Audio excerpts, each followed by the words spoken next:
Ézéchiel, chapitre 14. Quelques-uns des anciens d'Israël vinrent auprès de moi et s'assirent devant moi. Et la parole de l'Éternel me fut adressée en ces mots. Fils de l'homme, ces gens-là portent leurs idoles dans leur cœur, et ils attachent leur regard sur tout ce qui les a fait tomber dans l'iniquité. Me laisserai-je consulter par eux? C'est pourquoi, parle-leur, et dis-leur. Ainsi parle le Seigneur l'Éternel.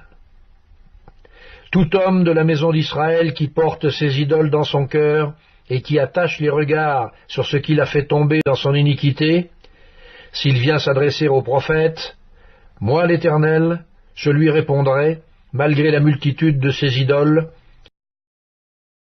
afin de saisir dans leur propre cœur ceux de la maison d'Israël qui se sont éloignés de moi avec toutes leurs idoles.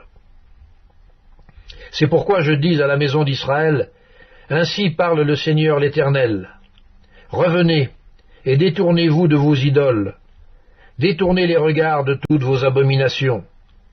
Car tout homme de la maison d'Israël, ou des étrangers séjournant en Israël, qui s'est éloigné de moi, qui porte ses idoles dans son cœur, et qui attache les regards sur ce qu'il a fait tomber dans son iniquité, s'il vient s'adresser au prophète pour me consulter par lui, moi l'Éternel, je lui répondrai par moi.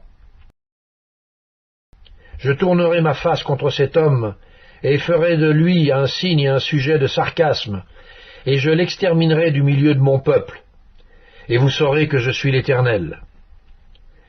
Si le prophète se laisse séduire, s'il prononce une parole, c'est moi l'Éternel qui aurai séduit ce prophète.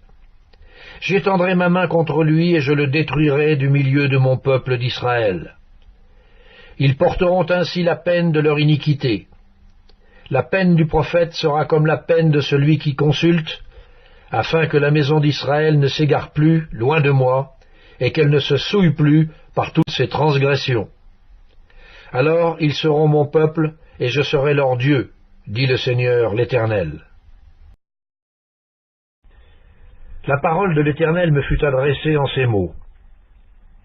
Fils de l'homme, lorsqu'un pays prêcherait contre moi en se livrant à l'infidélité, et que j'étendrais ma main sur lui, si je brisais pour lui le bâton du pain, si je lui envoyais la famine, si j'en exterminais les hommes et les bêtes, et qu'il y eut au milieu de lui ces trois hommes, Noé, Daniel et Job, ils sauveraient leur âme par leur justice, dit le Seigneur l'Éternel.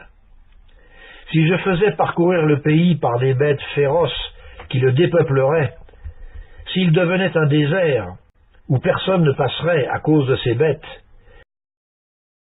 et qu'il y eût au milieu de lui ces trois hommes, je suis vivant, dit le Seigneur l'Éternel, et ils ne sauveraient ni fils ni fille, eux seuls seraient sauvés, et le pays deviendrait un désert. Ou si j'amenais l'épée contre ce pays, si je disais que l'épée parcourt le pays, si j'en exterminais les hommes et les bêtes, et qu'il y eût au milieu de lui ces trois hommes, je suis vivant, dit l'Éternel, ils ne sauveraient ni fils ni fille, mais eux seuls seraient sauvés. Ou si j'envoyais la peste dans ce pays, si je répandais contre lui ma fureur, par la mortalité pour en exterminer les hommes et les bêtes, et qu'il y eût au milieu de lui Noé, Daniel et Job, je suis vivant, dit le Seigneur l'Éternel, ils ne sauveraient ni fils ni fille, mais ils sauveraient leur âme par leur justice. Oui, ainsi parle le Seigneur l'Éternel. Quoique j'envoie contre Jérusalem mes 4 châtiments terribles, l'épée, la famine, les bêtes féroces et la peste, pour en exterminer les hommes et les bêtes, il y aura néanmoins un reste qui échappera, qui en sortira, des fils et des filles. Voici, ils arriveront auprès de vous. Vous verrez leur conduite et leurs actions, et vous vous consolerez du malheur que je fais venir sur Jérusalem, de tout ce que je fais venir sur elle. Ils vous consoleront quand vous verrez leur conduite et leurs actions.